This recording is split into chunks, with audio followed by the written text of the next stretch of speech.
Hello friends, this video is about hypertension और high BP या फिर जिसे हिंदी में उच्च रक्तचाप कहा जाता है।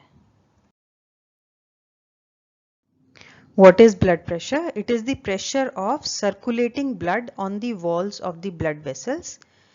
इसकी दो रीडिंग होती है। अपर रीडिंग को सिस्टोलिक प्रेशर बोला जाता है और नीचे वाली रीडिंग को डायस्टोलिक प्रेशर बोला जाता है। सिस्टोलिक प्रेशर आपका तब का मेजर होता है जब हार्ट पंप करता है आर्टरीज में आपके ब्लड को, और डायस्टोलिक दो धड़कनों के बीच का जो प्रेशर होता है उसको मेजर करता है। नॉर्मल बीपी आपका 120 से 80 मिलीमीटर ऑफ मर्करी होता है। हाइपरटेंशन तब कहा जाता है जब आपकी रीडिंग इस रेंज से ऊपर आती है। इसमें 3-4 ग्रेडेशंस हैं। एक आपका प्री हाइपरटेंशन है, उसकी रेंज सिस्टोलिक की 120 से 139 मिलीमीटर ऑफ मर्करी और डायस्टोलिक नीचे वाले प्रेशर की 80 टू 89। ग्रेड 1 में आपकी और हायर रेंज आती है, ग्रेड 2 में उससे ज़्यादा है। ग्रेड 3 आपका सबसे डेंजरस होता है जिसको कि हाइपरटेंसिव क्राइसिस भी बोला जाता है, जिसमें कि आपका सिस्टोलिक प्रेशर 180 या उससे ज़्यादा है और नीचे का प्रेशर 110 या उससे ज़्यादा होता है। इसमें आपके ऑर्गन्स डैमेज होने की ज़्यादा संभावना रहती है, इसलिए इसको नेग्लेक्ट बिल्कुल भी नहीं करना चाहिए और ये मेडिकल इमरजेंसी होती है बेसिकली। कारण क्या है हाइपरटेंशन के? प्राइमरी हाइपरटेंशन जब कोई स्पेसिफिक कॉज नहीं है, ज़्यादातर जेनेटिक है या आपकी फैमिली में रन करती है ये प्रॉब्लम। दूसरा, एज के साथ बीपी बढ़ता है। तीसरा, मेल्स में ज़्यादा प्रॉब्लम होती है हाई बीपी की। चौथा कारण है कि या तो आप बिल्कुल भी एक्सरसाइज नहीं करते हैं, आपको एंजाइटी या स्ट्रेस बहुत ज़्यादा रहता है, इस वजह से भी हाइपरटेंशन हो सकता है। डाइटरी फैक्टर्स में आप बहुत ज़्यादा नमक खाते हैं या बहुत फ्राइड फूड लेते हैं जिसकी वजह से कोलेस्ट्रॉल हाई रहता है, या अल्कोहल बहुत ज़्यादा लेते हैं, कैफीन लेते हैं, स्मोकिंग की हैबिट है, तो ये सब भी कारण हो सकते हैं हाई बीपी के। दूसरे कारण हार्मोनल फैक्टर्स या न्यूरो ट्रांसमीटर्स होते हैं आपकी बॉडी में जो कई बार बीपी हाई कर देते हैं। सेकेंडरी हाइपरटेंशन, जब इंटरनली आपकी कोई प्रॉब्लम है आपकी बॉडी में या कोई और बीमारी है जिसकी वजह से आपको हाइपरटेंशन हो रहा है, जैसे कि obesity, diabetes, obstructive sleep apnoea यानी कि सोते समय आपको सांस लेने में दिक्कत रहती है, कोई किडनी प्रॉब्लम है या एड्रीनल ग्लैंड का कोई ट्यूमर है, थायराइड की कोई मैल फंक्शनिंग है, या कोई डिफेक्ट है ब्लड वेसल्स में जिनकी वजह से आपको हाइपरटेंशन हो सकता है। कुछ दवाइयाँ होती हैं जैसे कि आपकी ओरल कॉन्ट्रासेप्टिव पिल्स हैं, स्टेरॉइड्स हैं, एंटी डिप्रेसेंट्स हैं, इनकी वजह से भी हाइपरटेंशन हो सकता है। दूसरा, कुछ लोग ड्रग्स लेने की जिनको हैबिट होती है, कोकेन वगैरह, उनमें भी हाइपरटेंशन हो जाता है। Symptoms of hypertension: occasionally it causes headache or polyuria, shortness of breath, dizziness, nosebleed, but provided there are no complication, most patients remain asymptomatic. यानी कि कुछ लोगों में सर दर्द होता है या ज़रूरत से ज़्यादा यूरिनेशन इंक्रीज हो सकता है, सांस लेने में दिक्कत हो सकती है, चक्कर आ सकते हैं या नोज से ब्लीडिंग हो सकती है, पर मोस्टली पेशेंट्स बिना सिम्टम्स के ही रहते हैं। ये कुछ लोगों में सिर्फ देखने को मिलता है, इसलिए पेशेंट की हिस्ट्री लेना बहुत ज़रूरी है। Complications of high BP: hypertensive crisis, जब आपका बीपी इतना ज़्यादा हाई हो जाए कि आपके ऑर्गन्स को और आपकी लाइफ को दोनों को खतरे में डाल दे। दूसरी कॉम्प्लिकेशन आपकी स्ट्रोक या पैरालिसिस की हो सकती है, जब आपके ब्रेन की तरफ जाने वाली कोई ब्लड वेसल फट जाए या उसमें हेमरेज हो जाए और आपके ब्रेन के कुछ पोर्शन की supply, blood supply cut off हो जाए, तो ये एक कॉम्प्लिकेशन हो सकती है।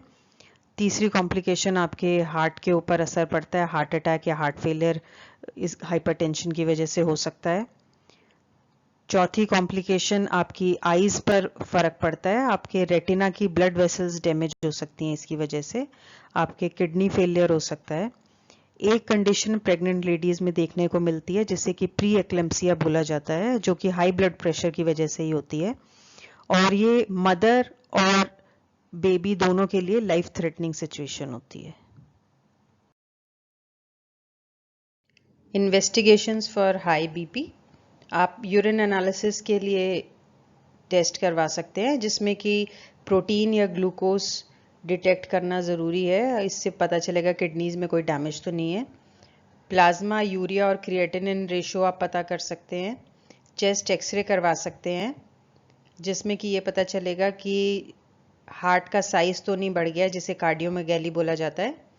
प्लाज्मा इलेक्ट्रोलाइट्स का लेवल चेक करवा सकते हैं। ब्लड में लिपिड और कोलेस्ट्रॉल लेवल्स चेक करवा सकते हैं। ईसीजी करवाना ज़रूरी है जिन पेशेंट्स में हाइपरटेंशन बहुत ज़्यादा रहता है। एकोकार्डियोग्राम, आई एग्जामिनेशन कि रेटिनल चेंजेस तो नहीं हो गए हैं किसी पेशेंट में, वो भी ज़रूरी है।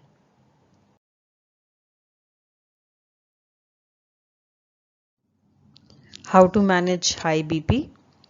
अगर आप अल्कोहल ज़्यादा लेते हैं तो उसे कम करिए या फिर उस हैबिट को छोड़ दीजिए। अगर आपका वज़न ज़्यादा है तो उसको कम करने की पूरी कोशिश करिए। खाने में नमक की मात्रा कम कर दीजिए। रेगुलर एक्सरसाइज बहुत ज़रूरी है जिससे कि आपका बीपी कंट्रोल में रहता है, और अगर आप स्मोकिंग की अगर आपको हैबिट है तो उस हैबिट को छोड़ दीजिए। दूसरा, आप अपना फैटी फूड्स वगैरह डाइट में कम करिए ताकि आपके कोलेस्ट्रॉल लेवल्स कंट्रोल में रहें। और अगर एंजाइटी या स्ट्रेस आपके हाई बीपी का कारण है तो मेडिटेशन, योगा, प्राणायाम जैसे थेरेपी को आप अपनी रूटीन में लेकर आएं। एंटी हाइपरटेंसिव ड्रग थेरेपी से आपके बीपी को कंट्रोल किया जाता है जिसमें कि डायूरेटिक्स, एस इनहिबिटर्स या कैल्शियम एंटागोनिस्ट हैं जिनका की फंक्शनिंग, मेन फंक्शनिंग आपकी बॉडी का बीपी रेगुलेट करने में है। Homeopathic medicine for high BP, आपकी फर्स्ट मेडिसिन है रोवुल्फिया मदर टिंचर। इसकी 10 बूंदे आधा कप गुनगुने पानी में दिन में 3 बार आपको लेनी है। ये आप रेगुलर भी ले सकते हैं मेडिसिन। दूसरी मेडिसिन आपकी क्रेटिगस मदर टिंचर है। ये एक तरह का हार्ट टॉनिक भी है और इसमें आपका इंडिकेशन तब है जब बहुत ज़्यादा आपकी सांस फूल जाती है थोड़ा सा भी चलने फिरने पर। और इसकी भी 10 बूंदे आधा कप गुनगुने पानी में दिन में 3 बार, और ये भी आप रेगुलर बेसिस पर ले सकते हैं। तीसरी मेडिसिन है बेलेडोना 30। इसमें हेडेक बहुत होता है पर्सन को, बहुत ज़्यादा दिल की धड़कन बढ़ जाती है।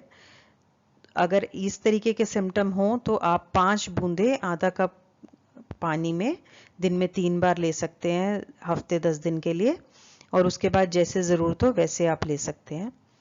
चौथी मेडिसिन है नक्सवामिका 30। ये उन लोगों में काम करती है जिनमें कि बहुत ज़्यादा स्ट्रेस है या इरिटेबिलिटी बहुत ज़्यादा है। उन केसेस में आप 5 बूंदे आधा कप पानी में दिन में 3 बार दे सकते हैं। आपकी दूसरी मेडिसिन है नेट्राम्यूट 200। ये उन लोगों में काम करती है जो कि खाने में नमक बहुत ज़्यादा लेते हैं और उसकी वजह से आपका बीपी हाई हो सकता है। इसकी आप 5 बूंदे आधा कप पानी में सुबह शाम हफ्ते 10 दिन के लिए ले सकते हैं। ग्लूनॉइन 30, ये मेडिसिन आप तब यूज़ कर सकते हैं जब सर भारीपन आपको लगे सर में और उसके साथ आपको चक्कर भी आए बहुत ज़्यादा, तो ये मेडिसिन आप ट्राई कर सकते हैं। 5 बूंदे आधा कप पानी में दिन में 3 बार हफ्ते 10 दिन के लिए। Thanks for watching.